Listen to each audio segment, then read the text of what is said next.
That's right back, Charlie.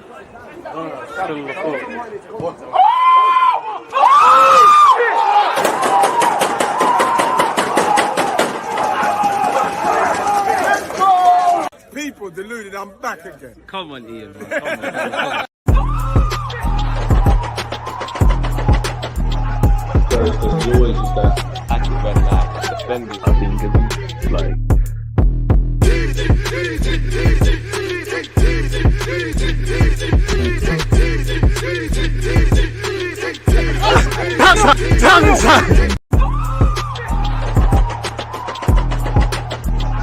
Because you always use that active red light defenders, I think, it's like.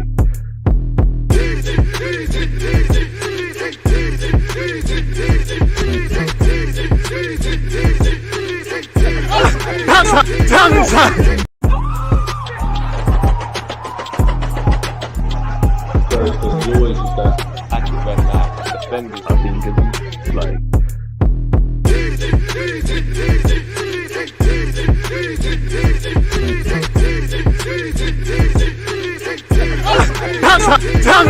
People deluded, I'm back again. Come on, Ian, man. Come on. Are we live? Of course we're live. I hope everyone can hear me. I got my guy Gunner King in the building. People deluded, I'm back again. It's getting boring with you, mate. We just keep winning games, bro. We just keep winning, man. It's getting too simple, man. What are you saying? All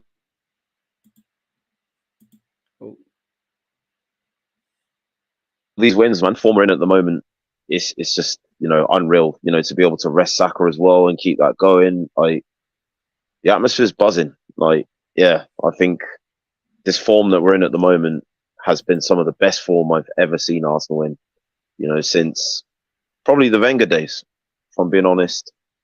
You know, the consistency and the threat that we've got when we're going forward. Sheer excitement for me, man, with watching our football club again, bro. Yeah. You know, like, and it's been a long time since we felt like this, you know, and look, I'm not expecting Anfield to be easy.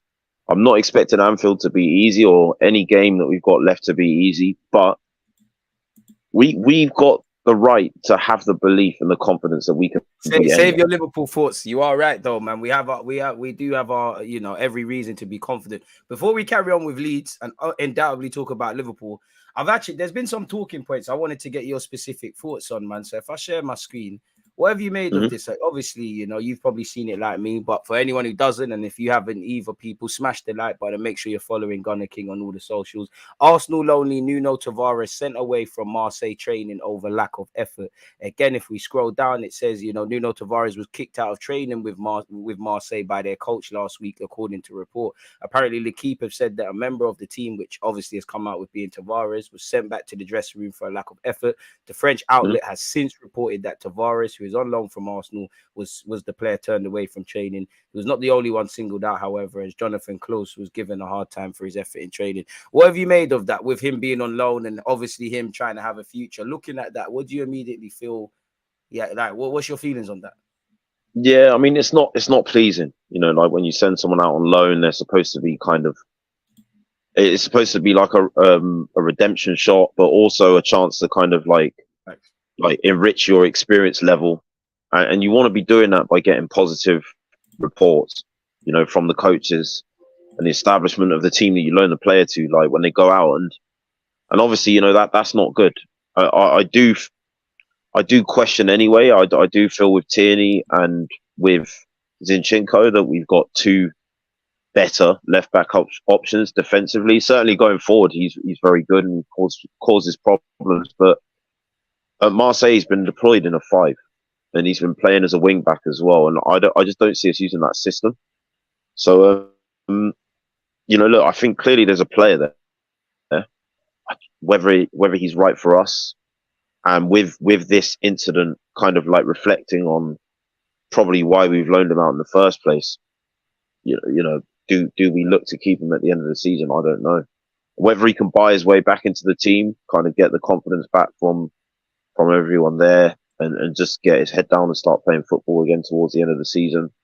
Well, that remains to be seen. But yeah, like, it's not very good. Not good. I'm in agreement. I'm in agreement with you. I think, you know, if Tierney leaves, then that's another thing. I'm more of the belief of bringing somebody in rather than Tavares. You mentioned and made a great point that, you know, Tavares' strengths are going forward. He's playing in a back three, back five, whatever you want to refer it to. Still has to defend, but it almost enhances his strengths and kind of hides his weaknesses.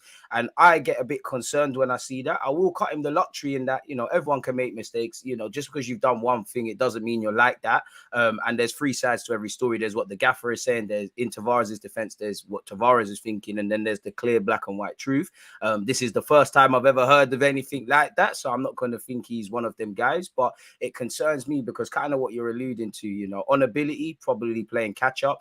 Obviously, you're inconsistent. Like my man has said here, big up Chase Gold. He's representing the club. And if you're Marseille and you're looking at this guy, you're going to want to question his professionalism because even if it's for a summer, you're rocking back up to Arsenal. It doesn't really matter what happens with Marseille. When there's every reason to not be professional and not care, that's when I need you to be it. And as we both know, my guy, Arteta, it's not just what you do on the pitch, it's how you behave in training, it's how you tie into the bunch of lads. So obviously, it probably won't change how Arteta thinks, but it don't look good. It's a headline of the wrong reasons, you know. Big up Balogun. We're just talking about Balogun's football and actually in a positive way, his attitude and that. We're not hearing this with Tavares. So it does upset me because we've seen people kind of fall victim if you're not doing the things in training, if you're not representing the Arsenal way in every way, shape or form. Then it's a bit of a grey area. The next thing I wanted to show you as well, I'm sure you also saw this in the week, but again, I haven't had the chance to ask you your thoughts.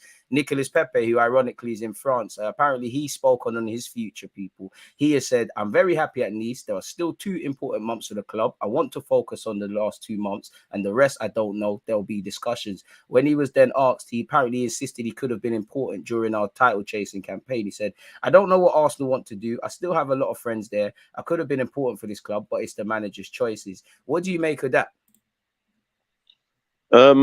Yeah, look, I think he's gone out on loan. He's done fairly well at Nice, I think, this season. Had a brief injury bout, I think, as well. But yeah, like he's been good overall this season for them, and he's probably feels comfortable there. You know, like he kind of broke through, like, you know, on the scene in French football for Lille. So, look, I think he's a good player, but is he the right player? You know, for our system, like specifically with the wide players, again, I think he's got everything going forward. But what people don't speak about enough with Saka and Martinelli is what they your do Bibles or religious books out, people. Preachers in session. Go ahead, my guy. When we don't have the ball, right? When we don't have the ball, when you see them tracking back, and I think both of them, like Trossard played on the right the other day against Leeds, and people would have noticed that both Trossard and Martinelli made a lot of ball recoveries of possession, both in the attacking third and in our own half as well, to kind of help their fullbacks out. And I just don't think Pepe will ever be that kind of player, you know. Like, and it's not like a critique of him in a bad way. It's just like when he played at Lille, like they had a solid right back. You know what I mean? They had like what they had that is that Turkish guy, man. But yeah, like, but look, I think again at the end of the season we'll see what his future is. Just let him play his football now until the end of it, and you know, if he's happy and he wants to stay there, then you know we can make that happen. If Arteta thinks he can use him next season, I'm not going to argue with him either, whatever his choice is. But I think that's what they've got to decide then, really. Where are you at with Pepe? Like, if it was up to, obviously we're not Arteta, but if it was up to you, now I think everyone would like a new striker, a new wide man or whatever. But if it was up to you, would you completely rule out him having a future? Because as you said, and as I agree, I think on ability, you know, he's probably one of the most talented players we've had in a recent while, and probably one of them in the squad. But as you so expertly put it, it's defensively, it's all the other metrics. It's how you behave in training. It's also to a degree at your worst. At his best, few players in our team are probably better than him. But even though Saka's been amazing, when Saka isn't performing and he's not having the best of game, he's still impacting. Martinelli the same, Trossard based off what we've seen at Smith Rowe. I don't quite think he has that. But some would wonder, you know, if we struggle to get a wide man in, either we're priced out of moves or we've not been able to scout a guy with his contract running down, could it be cheaper to just, you know, pay him in his final year? You know what he's like. He has broken under Arteta. He is an experienced player. Would you reckon it'd be worth, you know, running it down? Let him just run down his contract for a year, keep him in and around the squad. He'd probably be a better option than anything else we have excluding Saka. Or is it a thing where once you're not involved in what Arteta is doing for you, that's just the end. Just keep it moving. I mean, yeah, I mean, we could keep him around for a year, I guess, with a Champions League campaign. But I think for me, with him only having a year, and I think, you know, with everything that's kind of gone here, I think he's had a lot of chances. I'm not saying that he hasn't been good for us at some points. He definitely has, but I just think that system thing, you know, like with how our wingers have to be when they're on the pitch, you know, like working, you know, through play to really kind of help the team. I just think, like, yeah, I just feel like we should kind of like make way for him in the summer, you know. I think, but look, as I said, you know, like if Arteta wants to give him a pre-season, and get involved, then I'm just at that point with Arteta and Edu now, especially with January. You know, a number of targets that we've gone for, even not just January, like previous windows where we kind of got Plan B targets and still kind of got better. I kind of trust their judgment now. You know what I mean? I've been given enough reason to maybe second guess it sometimes, but for the most part, they've got it right.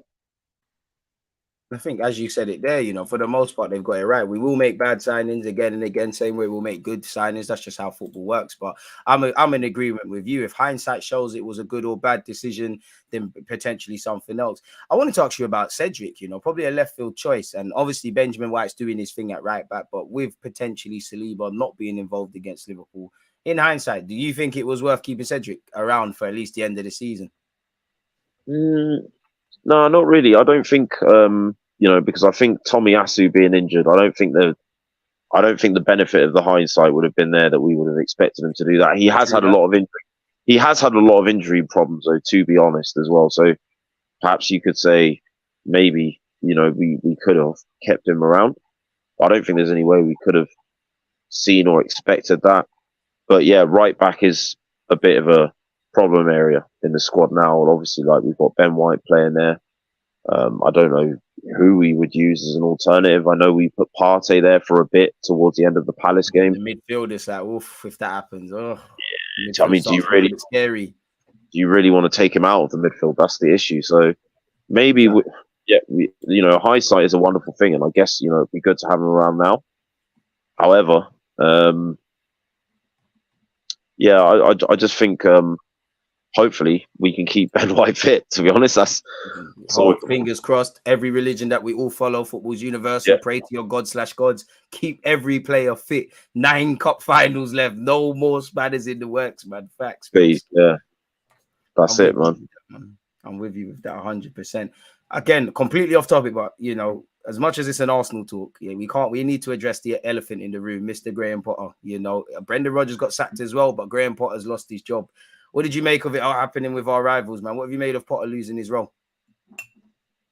To be honest, I guess like with the results that they've had, I mean, this year, I think he started with some promise, but yeah, he's taken a turn for the worse at the moment. Another disappointing defeat at home. Big up Emre, man. And Emi Martinez once a Gooner, always a Gooner. Chambers as well. Say, wait, shout them.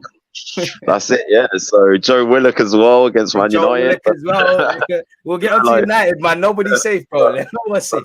No one is, yeah. Like, but I think with Chelsea, I think, yeah, like I think they're kidding themselves if they think getting rid of the manager has got rid of the root cause of their issues. I think they've taken the right steps, replaced their back room, bought in good players. They bought in a manager. They had a manager that was an elite level manager before. But I think they just tried to do things too quickly. You know, they expect to just bring in all these new players and they're just going to gel when you're going to bring in a new manager who's trying to sort of bed into the ethos and the culture of the biggest club he's ever managed in his managerial career. And you're bringing him in during a time of transition and of turmoil. And I think the notion that they could expect any immediate results is just farcical. Like, I don't know how they could expect that at all. Like, it's not a realistic expectation at all. But I do accept new managers like maybe Arteta and Ten Hag bought a bit of time with earlier signs of promise. You You can know, see and what then football they were trying to play. Definitely Arteta. I would say Graham Potter. I echo your thoughts. I think while he's joined in a turmoil time, I think that the owner of the club probably needs to take a step back. As you've come in under Tommy Tuchel, who's won the Champions League, you're almost doomed to fail. It's almost a culture shock because clearly Graham Potter's a good manager at the aspect of management, and he's got a degree in people management. But when you're dealing with these players who are quite spoiled in the world of football, worked with elite managers, accustomed to winning trophies, you've got a lot of players on them books.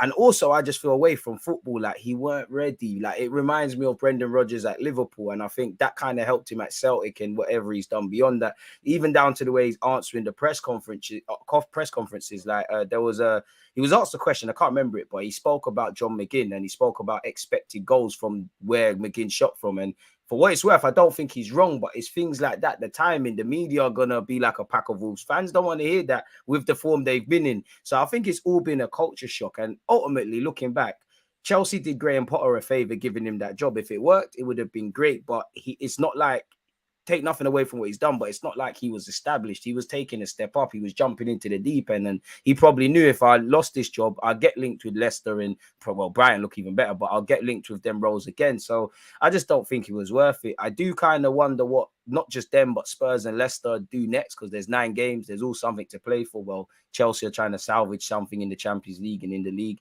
Spurs and Leicester are fighting for relegation and obviously staying in the top 4. So it makes me wonder, does a new manager come in, a bit like when Arteta came in, you get a quote-unquote free hit because this isn't your mess, essentially, you're trying to clean it up, or do all of these managers just simply wait, prospective new managers, wait to the end of the season to see how things pan out? Because even to be fair to Graham Potter, he's been linked with Leicester. Rodgers has been linked with Spurs. They could get Nagelsmann's lost his job at Bayern Munich, been linked with Spurs and Chelsea. So do you jump straight back in or do you wait time? So it's a bit of a difficult one, really. But yeah, Potter was always over his head, man. What did you make of Newcastle's game against United, bro? Because for me, the first thing I looked at with that were 2 things. Newcastle are going to be scary for everyone, like scary. Like I wish they were doing what City done first few years, where they're just spending mad money. They're doing things right. Eddie Howe's doing the madness. The second thought I thought was Gomares is a fantastic player. Eddie should have got that done. And then my third thought was, we're watching this. We've got to go here. And you might want to give them Tierney. Like, have we not learned from potentially Zinchenko and Jesus? Because City, if we try to ask for some players now, they're going to learn.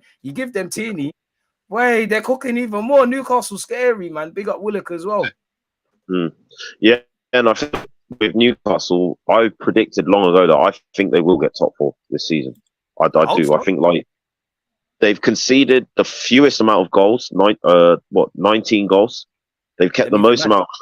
They kept the most amount of clean sheets now. Their defense always very good, but I think Isak and St. Maximin were injured throughout the earlier part of last season. So the way that I saw it is, if they were able to set that pace and keep in and around those places with those key injuries, kind of like we had with Jesus for a similar sort of period of time, I think it was a couple of months, then when they bring these guys back into the squad, they should cook, like, because then they'll get the goals with that solid defense, and that's exactly what you're seeing. Like Isak, the past couple of games, even when he's not scoring, you can see him impacting games. You know what I mean? The link up. I think he was definitely involved in the build up for one of the goals, from my memory, the first one, I think. I think you're right. He was involved in the build up. Like I think it was like the pre-assist pass or like one before it or something like that. But yeah, like I think you're seeing that. I think with Tottenham in free fall, United have played a lot of games. They've been in 4 competitions. They still got the FA Cup to compete going into yesterday as well. You're right. They still got the Europa League to compete in. Ten Hag hasn't been really rotating that squad because he's trying to like kind of bed in like his philosophy. And he's kind of been doing it. The gel a couple of them players in. But the kind of blowback from that is the burnout factor. With their first 11 players. So that's what they've just got to be mindful of. I think they've only picked up 1 point since they won the Carbo Cup, apparently, or something like that. Or like, we picked up 18 in the same period. So I think since they won the League Cup, it's not been actually good for them, really, United. Yeah. And I think they need to pick themselves up and go again, because the last thing they want to do is lose that top 4 place. I think they've done well to end their trophy drought, but I think if you ask them to pick between finishing in the top 4 and winning an energy drink, the choice will be simple. Let's be real, you know what I mean? Like, that's why they need to calm down and relax. It only matters when you win the cup, man. I can't lie. If we don't win it, I don't care. If we won it, I'll be shamed. Yeah. I can't lie, man. I agree with you, man. I think with United, with Ten Hag, I do. It's very different, but I see a lot of parallels between what we've done under Mikel Arteta and Ten Hag. I think for Ten Hag, whether it's the new owner or the Glazers or whatever, they need to back him in all aspects. Decisions. I think Ten Hag's shown enough that he can do that. I think a part of it, like whether we with Arteta, whether he played certain players or we played a back three, I think Ten Hag's just gonna have to get through the season with certain things in it, like and especially with the midfield at this moment in time. So I think they're on a good trajectory. It pains me to say it, but I think if they spend correctly and buy into what he wants, I think United could get back in this. But it's almost like this season, they're shooting themselves in the foot. You know, they've got one game in hand on Spurs now, I think, and they've dropped now because of Newcastle winning. Actually, Newcastle gone above them, so that was a 6-pointer. You know, I still think they'll get top 4, but the only real winners this weekend are probably Arsenal, because we've seen, you know, we've seen a lot of stuff really happening for other teams, and obviously Newcastle. So it's a very difficult one. Do you think top 4 is over for Spurs? I don't think they're going to get top 4. I'll be honest. I don't see it happening. They throughout the whole season, they haven't instilled me with any confidence. You know, the way that they're playing, which is manifested in their manager leaving, the turmoil they're in. They're managerless at the moment. I know they brought Stellini in, who took charge of some of the games whilst Conte was ill. They were gassing him up as well. So, boy, I need to see this, Spurs fans. I think he did get a bit of a manager bounce. You know, they won a couple of games till that got halted after they were 3-1 up against Southampton and messed it up. So I do think, like, this is the problem. They've not been consistent enough. Their defense is terrible. I think they've conceded like you don't rate them in essence, how can you be playing a back three with more experienced and supposed quality players? We keep hearing about Romero being a World Cup winner, Lloris being a World Cup winner, you know, like and Perisic, you know, all the stuff that he's done in his career, and our defense is the 3rd best in the league in terms of goals conceded. We can do a lot better as well, so it tells you the standards. And the 2nd highest, or the 2nd best in terms of clean sheet record behind Newcastle. So we've got less experience and apparently less quality in it. So for me, I just don't see them defending well enough. They've not done well enough against the big 6 as well. I think there's only Chelsea, and they've picked 1 point up from Chelsea and 3 from Man City. That's it. The lowest output of any big 6 team against the other big 6 clubs, and they've still got to play Man United, if I'm not mistaken, and I think they've still got to play Liverpool at Anfield, I believe, as well. So Liverpool already beat them at White Hart Lane. So these are teams I don't see them beating. I think they've still got to play Newcastle again, if I'm not mistaken.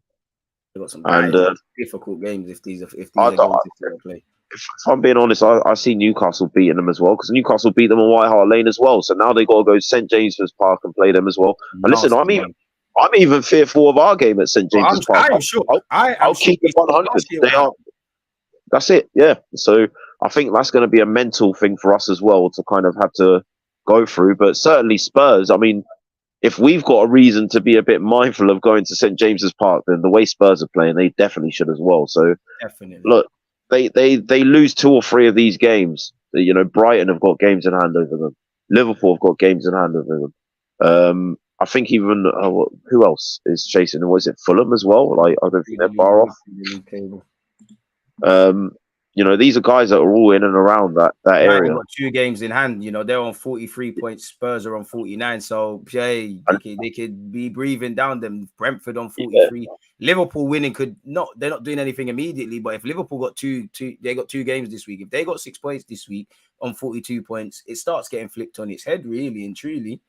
That's it. So, it's actually, there's a lot to play for at all levels this season. Yeah, I think, look, as bad as Liverpool are, or have been this season, I just think there's better quality there, and obviously Klopp's a better manager than Spurs don't have a manager at the moment. And historically, the season before last, let's not forget, he, you know, like had a complete injury crisis at the beginning of the season. I think he lost like 6 games on the bounce, or something. He didn't win in 6 games in the bounce or something like that. That is crazy. And then at the end, obviously, he got top 4. You know, so he's kind of done it before. You know, he's kind of been in this situation before. So for me, Spurs, they have to look over their back. They're not comfortable. They got Everton tonight at Goodison Park. Come on, Sean Dyche's men. Come on, make it nervous for them, man. Please. We all know what Sean Dyche is capable of at Goodison Park. We definitely know what Sean Dyche is capable of, and I hope he plays like that today. I want to see long direct balls into the box. I want to see that back three we've just been speaking about, nervous. I don't want to see anything from them. I don't want to hear no new managerial bounce from Spurs. As we've kind of been talking about tough games to go and things, if we focus on our next 6 games, we're going to get into Liverpool in a bit more depth. But how do you feel with that? Liverpool away, West Ham away, Southampton at home, City away, Chelsea at home, Newcastle away. Ironically, probably Chelsea have the least to play for apart from pride. Liverpool are trying to get top 4. West Ham, Southampton are fighting for their lives. Same goes for Newcastle, trying to get into the top European places. City are fighting for the league table, man. Where are you at with them with these 6 games? It's mad. Yeah, I think Liverpool might not be in the best of places at the moment. I think they've got Chelsea next before they play us, if I'm not mistaken. So, I think we've got an addition tomorrow. Yeah, so we've got a bit more rest, haven't we? Or have we got another game? No, we're just playing on Sunday, so we need to make that count. We need to make that count. We need to make that count for one, and I also think you know, like that could go one or two ways, like whether they beat Chelsea or not, in terms of giving them confidence to bring into the game and a bit of momentum, or coming in with, you know, sort of the continual momentum they're in at the moment, which is downwards. But we can't focus on that. We've got to do our job. Like we can't underestimate Liverpool. We can't underestimate going to Anfield. Our record is atrocious there, and has been since I think 2012. I think it was Carzola that scored. A bit like at the Etihad, man. And the last time we won there in the league, it was Coquelin and Santi as a partnership. So it tells you how far we could go, fam.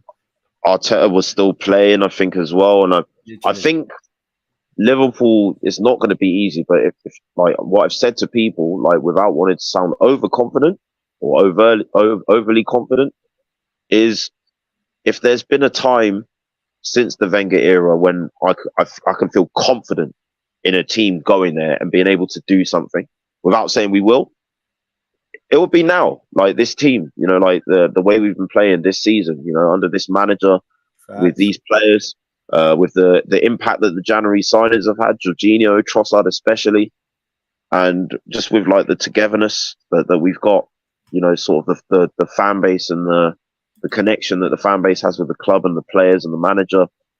I think, you know, if there's been a time to be confident that we can go there and do something, I think it's now. And I think if we did in this title race, it would be massive for us. So, you know, in terms of looking at the other games, I think City will be difficult. We know that going to the Etihad.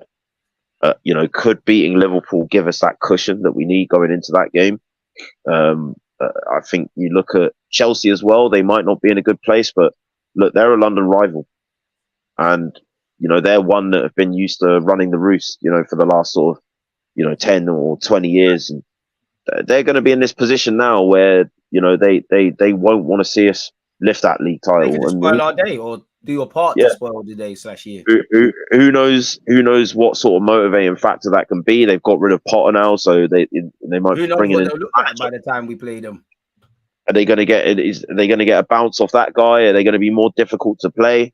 Well, I think that with the bar being so low of how bad they've been of late, we can expect them to at least be better than what they've been now, you know. So I think with Newcastle away, tough, you know, like in terms of the way they're playing, I think the psychological factor of playing them last season and the negative impact, you know, that effectively ended our top 4 hopes. I think there's a lot of players that were in that squad that were in that match day 11 from last season. And look, that's going to be psychologically a massive factor in that game, you know, going into the same stadium, St. James's Park, which is already a tough place to go and play away. Nasty ground for an opponent. this is a young squad, you know, like, and I think with that, there's going to need to be a lot of maturity and focus, you know, to be able to do that. And yeah, I think these are the games I look at, you know, like as tricky, you know, for sure. I And mean, I'm like, go on.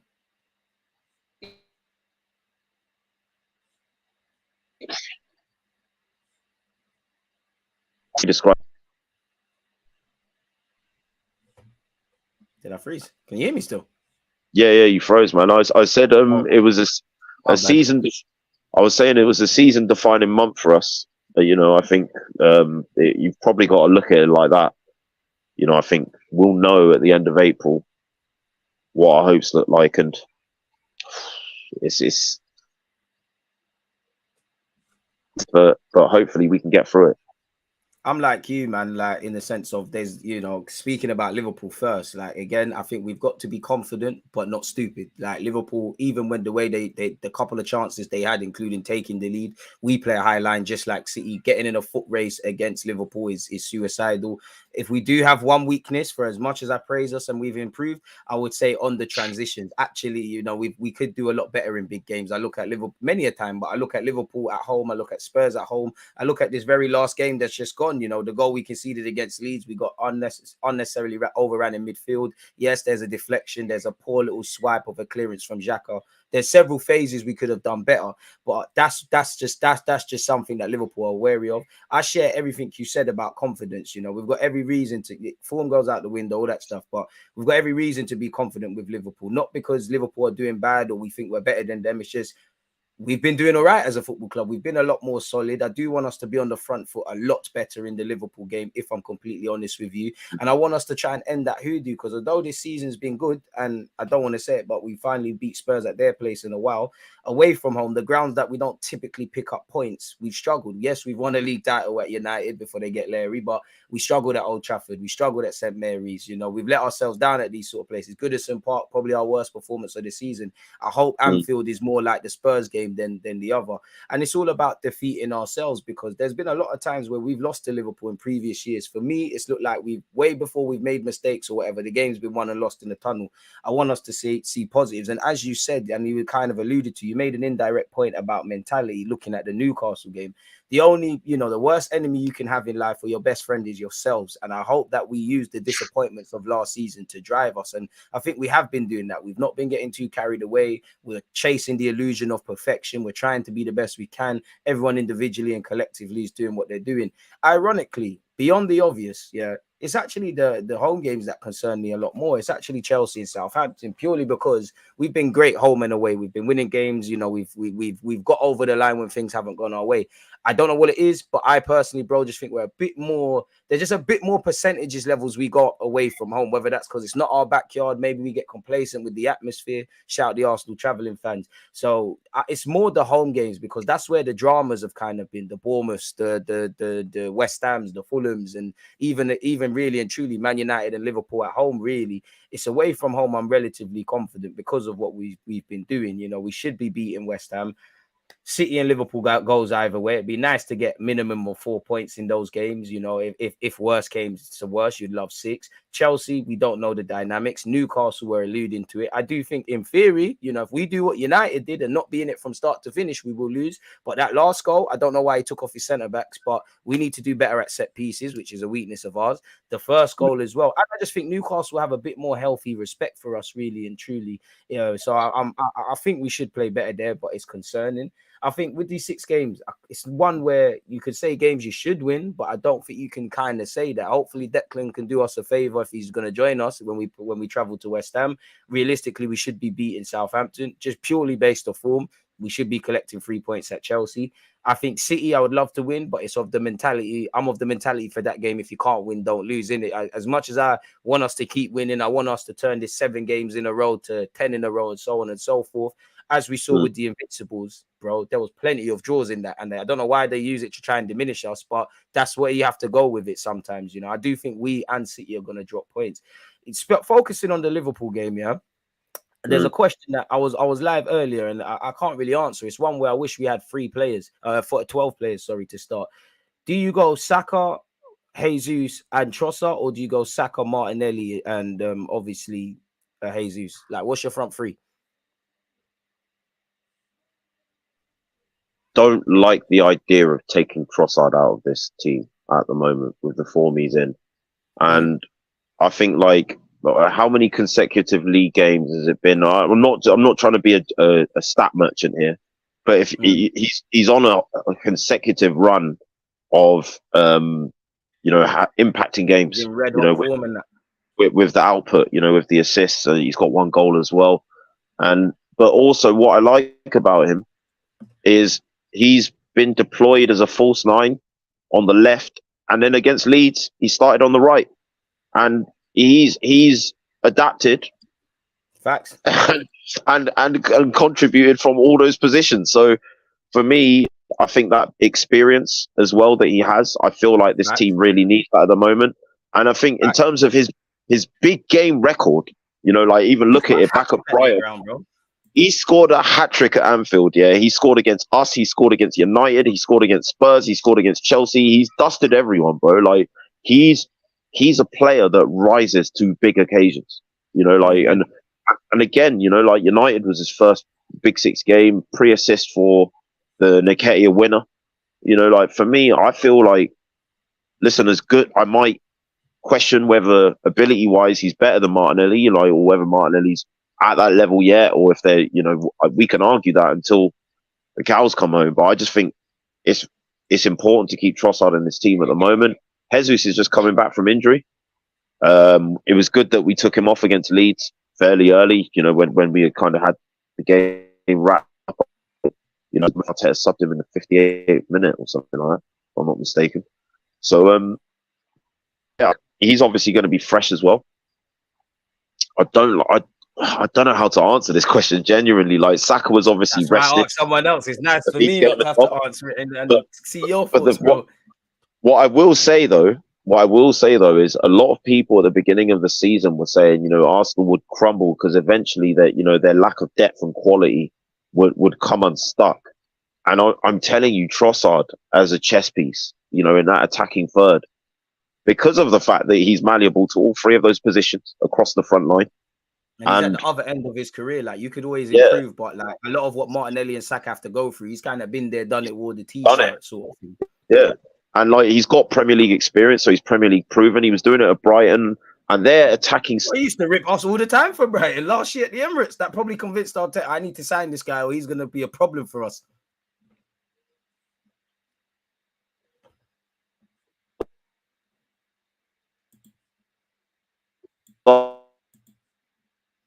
Style of play.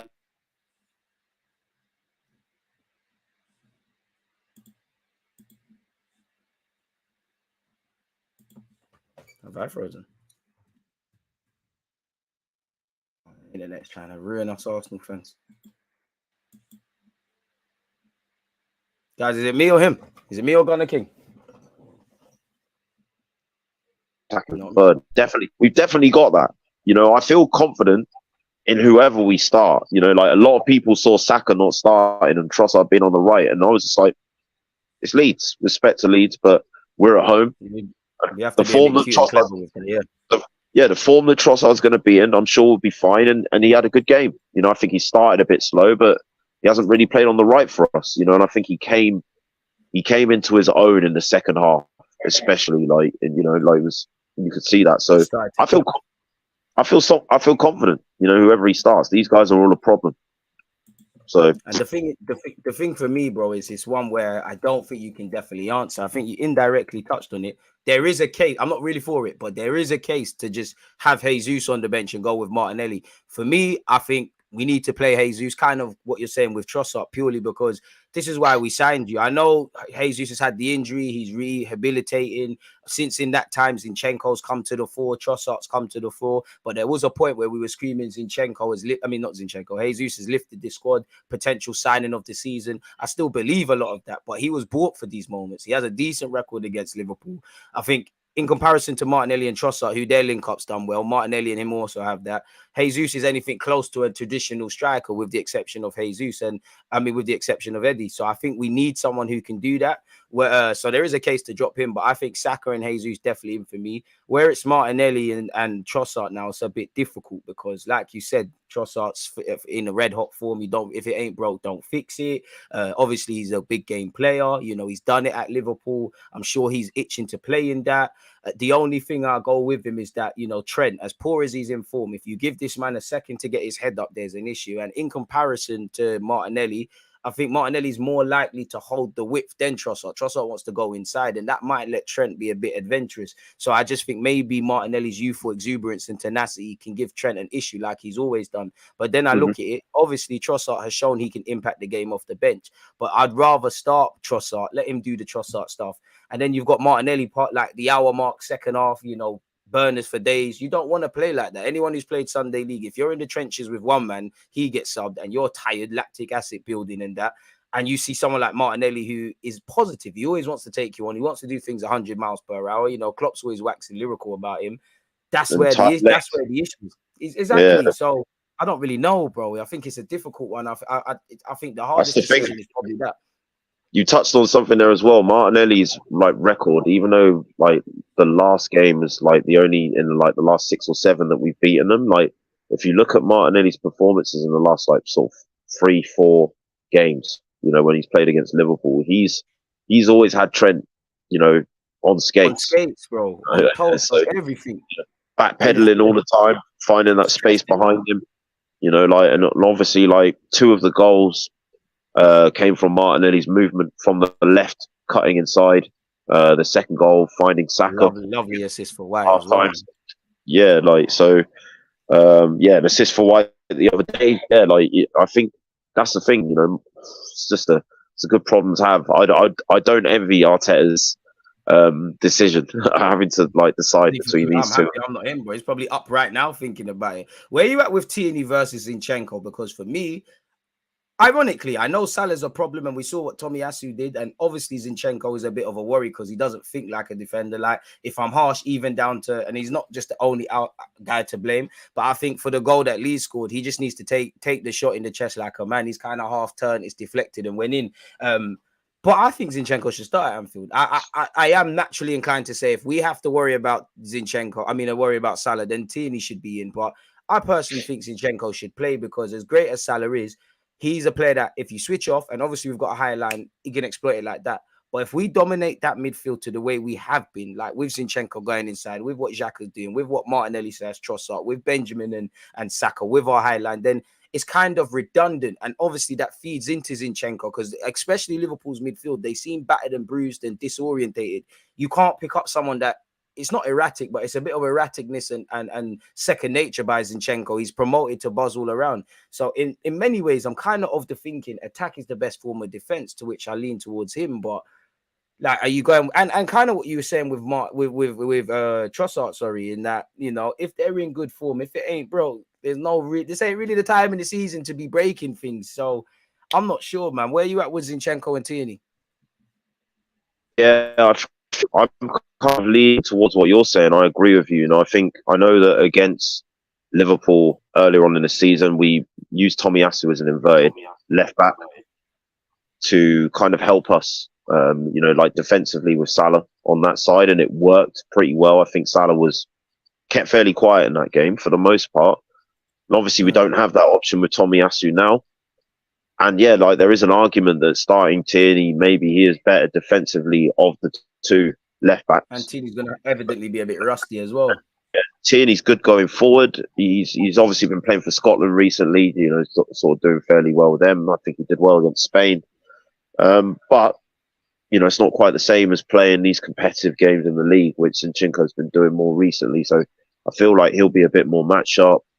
And I also feel Zinchenko stylistically in terms of our system, he is the better fit. You know, I think him inverting into our midfield or overlapping on the wide channel, you know, to interchange with our wide players on that side and then the other midfielders. I just think it gives Arsenal a different dimension, you know, like when we're going forward, even when we lose the ball and we're trying to win the ball high up, because he'll be involved in that process as well. I just think it's kind of difficult not to go with him, you know, the form he's been in at the moment. And yes, he did make that mistake. You know, maybe you could argue, you know, for the goal against Leeds, but I would say for the most part, in recent form and taking into stock form for the whole of the season, he's been one of the best left backs in the league. You know, like I don't really see that many. I don't know, Luke Shaw, Chilwell's not really been playing consistently for Chelsea. I don't know, like City obviously been all right for Newcastle, but he's not really a left back by trade like that. He yeah, can do it. City lost Newcastle. Oh, he sold Newcastle. Sorry, Cancelo. Yeah, like it was a bid. You know, like so. I think the case is stronger to play him than not play him. I'm with you with that, man. Like I want to be a bit respectful to Arteta and Tierney, and for want of better phrase, I would see that as a negative sub. Now, for me, negative doesn't always have to be bad, or better yet, pragmatic. And I also feel in a day where Liverpool's shape is defensive shape is all over the place. I would like us to double down on that. When we lose Zinchenko, we lose another tempo controller. We lose essentially another midfielder. And I think when you've got Odegaard conducting, even though Partey, his primary job is to break down play, when you've got him conducting, when you've got Zinni, when you've got either Trossard or Martinelli, when you've got Jesus up front in the half pockets, when you've got Saka, where we know he'll probably be the most marked man, he's earned that right, really. When you've got all of that, I want us to provoke questions, because again, Liverpool's back five is a quality back five on its day. They've got a wealth of experience. Even young Konate, he's been to France. He played for France at a World Cup. Van Dijk's been here for a minute. Scottish international like Robertson, second best Scottish left back in the Prem. Trent, people can say what he wants, but he's won trophies. He's been there. If you just looked at them this season, there's no leadership. They're feeling sorry for themselves. Fullbacks, you know, Trent is just following anyone and leaving space. Robertson's pressing by himself. Van Dijk is struggling to organize and lead that line. The same goes for the young Konate and Alisson behind them.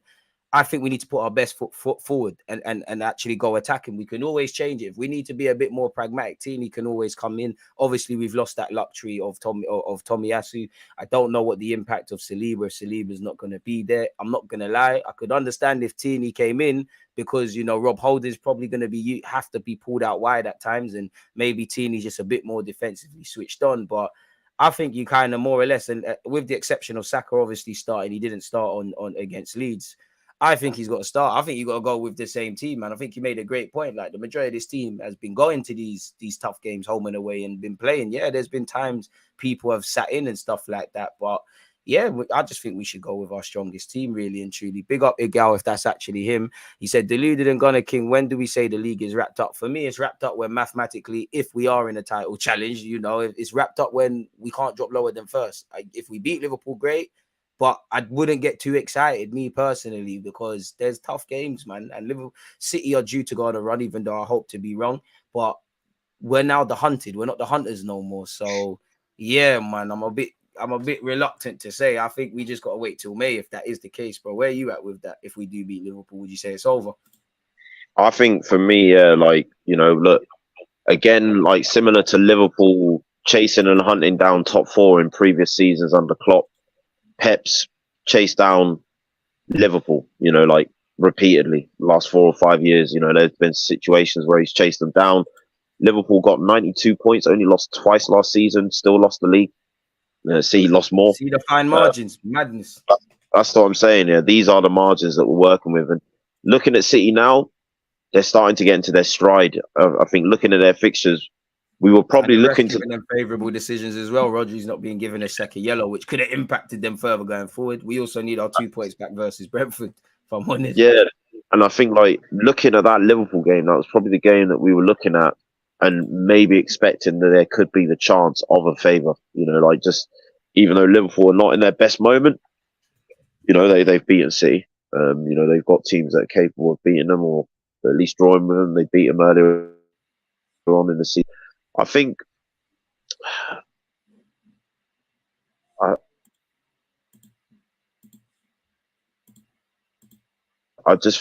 we've just got to win every game. Win every game that we can. I could definitely see an outcome where City do the same. So we've just got to take one game at a time. I think winning against Liverpool would be massive. Massive. You know, massive. In terms of like keeping us where we are, in terms of the psychological impact of of being able to navigate a tricky ground. I do feel like White Hart Lane did that.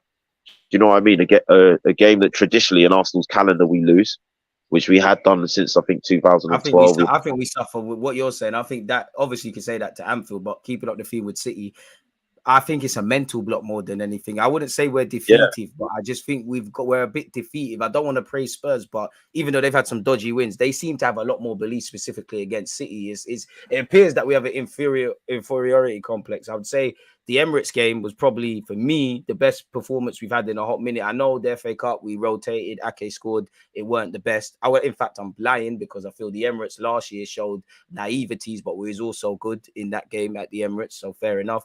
I would say the last game we played this season at the Emirates, obviously it was the fine margins, in it. Like Tomiyasu made a mistake, Gabriel kind of bugged out. It's done, in it. Like obviously away from them, I don't think every player can say they could have done everything possible, but you know, we all have to shoulder the blame. But it's them fine margins, and I just feel like he said, I don't want to be that guy, but it feels like City are kind of getting into their stride. In my last live stream, I covered Pep. Pep kept saying things like, I have this belief that we have to win every game. If Arsenal drop points, I can see them winning the league. For us, it's not that. So he's starting his mind games, really. And I look at their runs. Where do you see them dropping points? Because obviously, you know, one thing we can kind of hide behind as much as that's possible, and City have got depth. They're still in the champs, still in the FA Cup. Now, respectfully, you probably expect them to breeze past Sheffield United. Bayern Munich, I don't know, but there's a lot of games coming thick and fast. They've been here for a large period.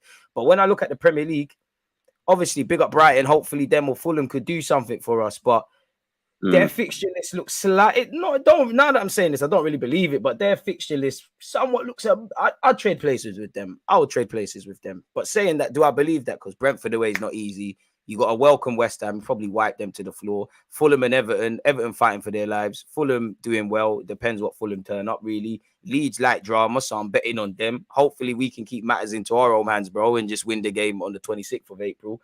Again, no clue when they'll play Brighton again, but Brighton away, no one wants to do that. Even us, we was great there, but we kind of started doing some nonsense in that game, and it made it a lot more close than it needed to be. So I don't know, man. It's City, innit? Like it's City, and the point you made, yeah, and you made it twice, and it keeps scaring me because it's provoking me down memory lane. There's been a couple of years, or at least a year, where Liverpool in the league have been near enough perfect. City have just found a way to just be better in it. So it's a madness. It's a madness. I'm not sure, fam. Yeah, like when we played Brighton, I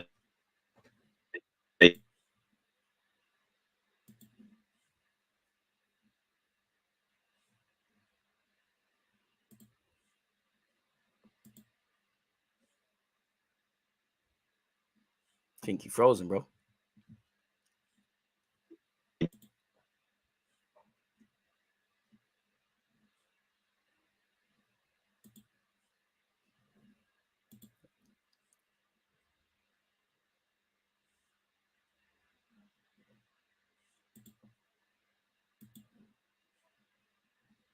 didn't.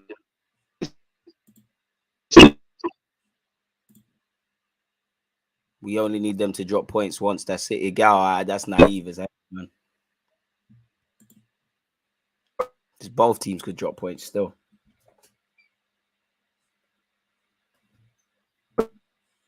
Brighton's at home. Well, I might stand corrected if the Brighton game's at home. I think you might need to go. Is it me or Gunner freezing people? Gunner, I think you might need to leave and come back. You know, I think people are saying they can't hear you still. Might as well leave and get back in.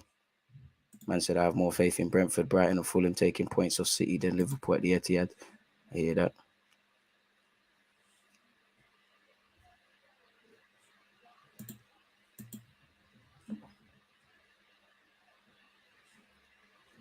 They need to be perfect, and they have consistently shown they can be. Exactly. But also Arsenal, bro, we're going to have to do that.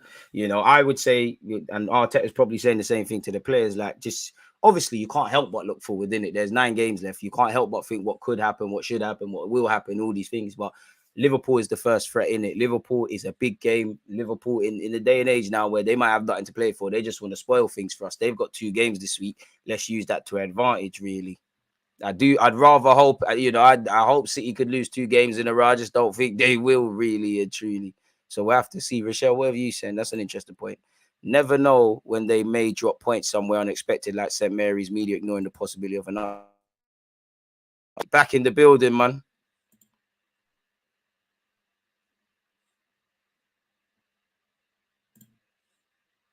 Liverpool have been. Liverpool, bro. Probably still feeling sorry for themselves, bro. They're still feeling sorry for themselves, and you saw that in the City game. Like they're gonna have to get. It's already a dark place losing to City. If you lose to Chelsea, but all these teams at the bottom fighting for their lives. This is the thing. You can't really play these teams. You never know. We saw against Bournemouth. Yeah, the game we least expect City to drop points is probably where they'll drop points. For me, I need to see City drop 6 points for me to truly believe it's heading to the Emirates, in it. And crucially, we've got 7 games in a row. We need to turn that to 10 wins in a row and just take it from there, really. I think we will drop points. I don't quite believe we're going to win every game. The way Arteta is playing, I believe we can, but football just don't work like that, innit? So the main thing is in our hands. It's in our hands. Last year, top 4 was in our hands. We fumbled it, innit? Don't let this be the case. Yeah, and look, City have got the Champions League and the FA Cup to concern themselves with as well. And probably of all 3 trophies, if you ask their fans to pick one, they'd take the Champions League. I've spoken to a lot of City fans. Yeah, I've spoken to a lot of City fans that said if they won the Champions League but lost the league to us, they would still feel happy with their season. Whether I'll be happy with that, I don't know. I just want to hold that league title. That's the biggest thing that we've got to play for, and that'll be everything to us. So it's all to play for, man. It's all to play for, and I think we're in this game of chicken now, and it's just going to be a case of who can hold their nerve, man. It's massive. Like you said, who can hold their nerve, and I look at it 2 ways. Is as much as inexperience can be a handicap, because majority of them players haven't been in this scenario. The closest they've got is if you was involved where we was trying to get top 4. Can that give them a benefit? Because if you don't know what to expect, that youthful exuberance can help you. Where City, because you've been here and you know the ramifications of winning and losing, could that make you sink? I don't quite believe that. But there's also something. I just want us to be fearless because we weren't expected to be here. In many ways, you don't win the league. Shit, that wasn't said in August. You keep it moving, innit? And I want us to enjoy it more than anything. Just enjoy it. You're in a very privileged position as a footballer.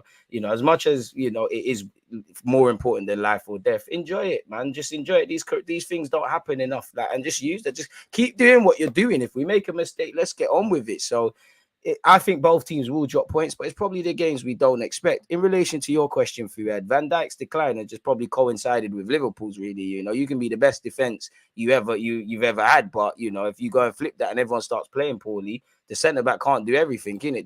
Defense is almost a team game in today's day and age. Really, you're only as good as your system, and Liverpool's whole approach defensively has been quite poor.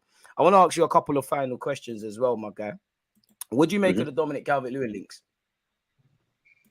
I think at the time I could see why they were there. I think earlier on, there was his best season. I think he got 17 goals without any penalties in a season. And I think 30 games in the last 2 years, peak. Yeah, and I think that's the problem. He's fallen off because of injury. I think that's really not helped him. But I think Arteta has looked at a different profile of striker. He tried to bring Vlahovic in afterwards. And I think these guys are a bit more. They have to be more direct, innit? Yeah, they're more like traditional number 9s. I think Jesus operates almost kind of like a false 9, where he can kind of has a bit more of a freer role, can drift into the channels, interchange with the wide players. Whereas, like players like Vlahovic, we've looked at Tammy Abraham as well. I think these players, Calvert-Lewin, they're all more kind of like focal number 9 points. They can obviously still link up the play and bring players in from the wide areas, but you want them kind of getting on the end of chances in the box. And I think Arteta has tried to look at that, but I think for where Arsenal are at the moment, I think, look, is there a good player there? Yeah, I just think with the injury concern, for one, where Arsenal are for 2, one, could we do better in terms of quality? Yeah. I Whether believe it's so. up, It's got to be a curtain raiser, surely, man.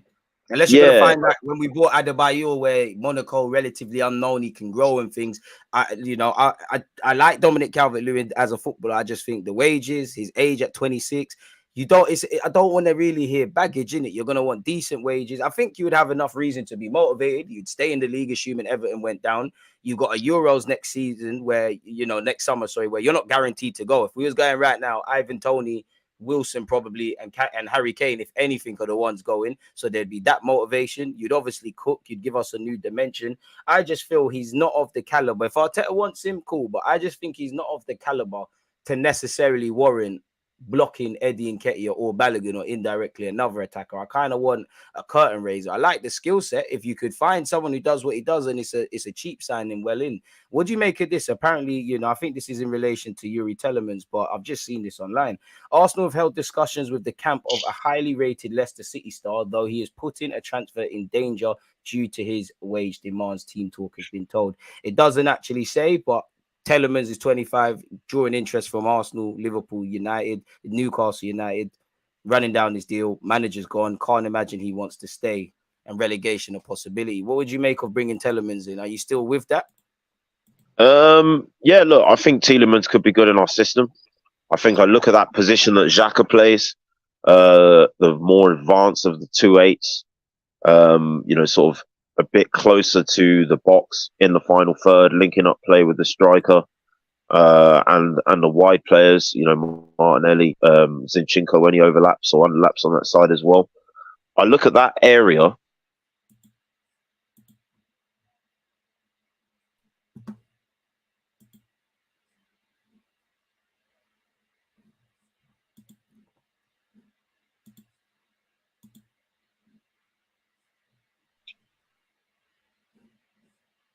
Like some Madison, maybe Dewsbury Hall, Harvey Barnes as well. These are players that I like, all of them. Let's have some likable think players. they've all got quality, and I think for me, Tielemans, I look at, he broke onto the scene as a teenager. Came through at Anderlecht in the Champions League at the Emirates for Anderlecht. Dennis Pratt, who's I think his teammate as well. Yeah, I think he was made captain of Anderlecht at a very young age. Gone to Monaco as well. Played there. Competed at a very high level in the French league. You say what you want about the quality or the standard of it relative to our league or the other leagues, but obviously from a young age for him to be doing that, Monaco are one of the big French clubs, and Leicester, he's helped them win silverware, so won an FA Cup, yeah, they scored in the FA Cup final, so had an impact on that. Look, if there's an opportunity to take him for free with what we're going to be doing next season, competing in the Champions League as well, competing in the league, both domestic cups, I want to be able to build a squad that can actually go for 4 trophies, comfortably without any sort of fear or risk of burnout, be able to compete for 4 trophies and try and win everything. I'm starting to get greedy now. That's the way we should be. So in order to do that, you look at City, they have a squad. They have like almost even Donny's like Calvin Phillips, who you don't really see, but many people would have forgot he's even at that club with respect to him. That's it. And I think Tielemans can come in. He's at the right age now, 25, 26. We brought international experience as well. And bring him in. I think Arteta can work with him very well as well. And yeah, I think, look, if we'll have to see. I mean, it's been drawn out, that's for sure. There's definitely been some interest from our side, and bringing that in. But yeah, I think, in terms of depth and quality, he's a player I like being linked to. And if we go and get him, then I'll be very happy. Do you think he's a curtain raiser? Because I only asked this because obviously we've seen some players that we might not have had as that go on and do that, but we've got a congested midfield. While he is a good player, I see him cooking in that Xhaka role. He does provide longevity. We've got a congested midfield, and me, you, and everyone else have had part of these particular shows. We've spoken about Rice. We've spoken about what Caicedo brings to the table. Do you think he has that level of impact in his own role, in his own little way, if we was to sign him tomorrow or right now, for example? Yes, I do. I think in terms of like the way that I look at it is just not just his quality now. I look at Xhaka's age. Look, Xhaka's been brilliant for us. I'm not trying to like drive an agenda of forcing him out, but I think I look at Liverpool and what happened with their midfield, where they've almost kind of expected the core components of their midfield to last forever.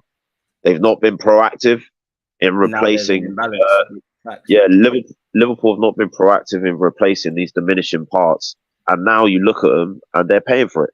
And I don't want to be in that position. I don't want this to be one season where, we have like a brief moment in the sun and then we're back to the dark, to the trenches again. That's a And I great think analogy. I'm not on it at all, man. And that's where we have it, to learn. We should be it, fearful of those going back there, man. yeah. So the way I look at Tielemans is he's going to give you several years that Xhaka, even in his best life, for another 2 or 3 years, is not going to be able to. Having Tielemans there with Xhaka, and they're kind of being like a gentle kind of handover, sorry, rather than just, Xhaka's kind of, sort of not really at the level he was before. Now we need to replace him. Like I think that definitely appeals. And you need a competitive squad. You need people fighting for places. As we're seeing develop now at the club, yeah. Yeah, no, I think I think that is an area that I do look at with Partey's, where we need a bit more competition and a bit more quality to be able to, whether it's winning a title if we don't do it this season, or retaining it if we do, competing in the Champions League, getting to the later stages, giving ourselves a chance of winning it, be it next season or in the future couple of seasons. These are areas of the squad that I think we need to look at, and just have more quality there, more depth, and more competition. I'm with you with that, man. I think if I had to pick them all against each other, obviously I'd say for me the first.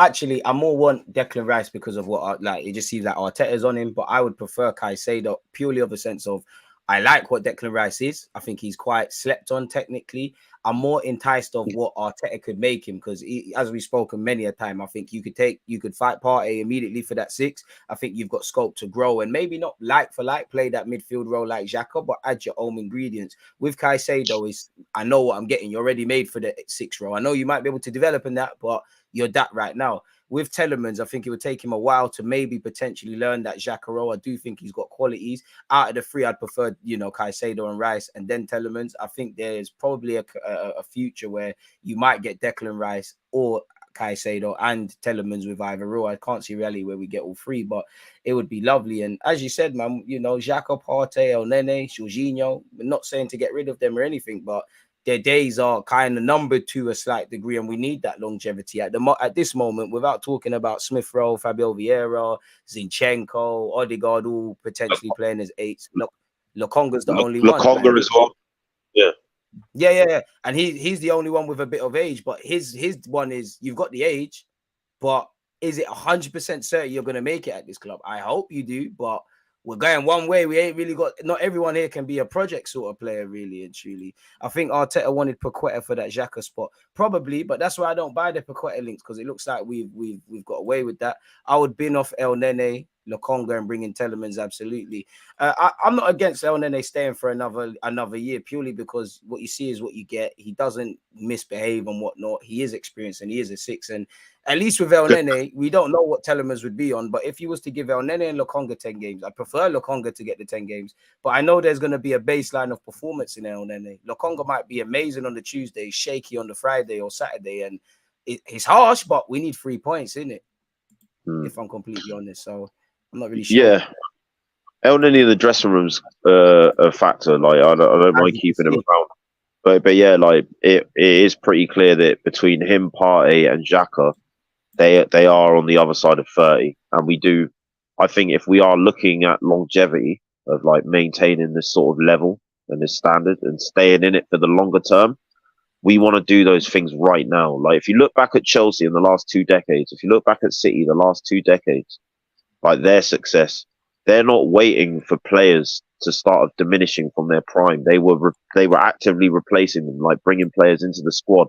Grealish was brought in before Sterling and Jesus were out the door. Do you know what I mean? So that the next kind of line, Alvarez January them times, if I remember correctly, further boosting your point. the succession line's already there. Like, you know, getting rid of Cancelo, they've got Rico Lewis there. The succession line's already there. They're starting to integrate Carlton Palmer as well.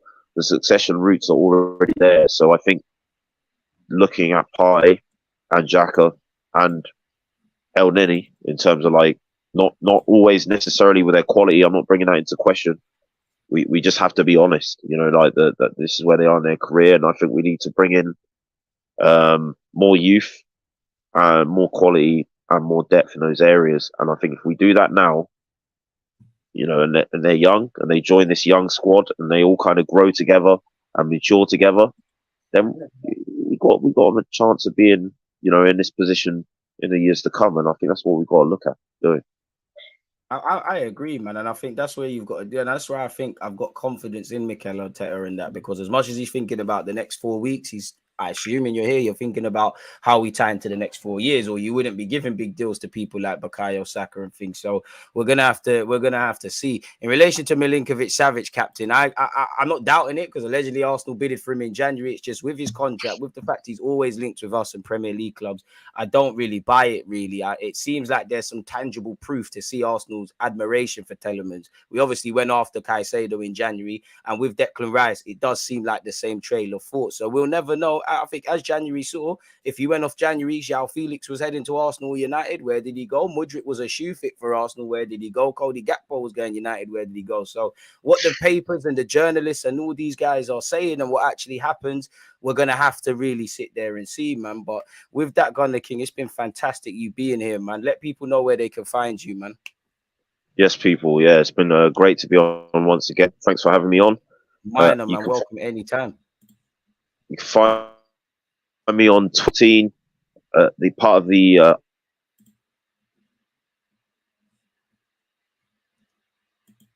if his internet's cracking up, Armory TV, people, all information will be in the description when this video's done. Armory TV. And yeah, like we're very close to hitting 1,000 subs now as well. So people, sub, help the Gunners out. And also on TikTok as well, Gunner King 14. That's my handle on there as well, and on Instagram as well. Find him trolling Chelsea and them teams there at any given opportunity. I'd recommend you all follow the TikTok for the feel good factor, people, man. Like he really doesn't miss an opportunity, man. It's proper good work, man. Yeah, man. Thanks a lot, man. But yeah, go on. It's been great to be on again as well, yeah. So man, it's lovely to have people again. It's one thing having people, it's having people that enrich the content. I've got a lot of time for people that know what they're talking about, except when they don't know what they're talking about. And fundamentally, like myself, share the love of not only Arsenal but football, man. This is why the door is always open. People, I'm back again at 4:45. Make sure you're following Gunner King on all the socials. As soon as this is done, his information will be in the description. But for now, people, it's been lovely. Without you lot, it would be dead. We're gonna love and leave you lot, man. Safe. Take it easy, guys. There's always just that active red line, defending. I think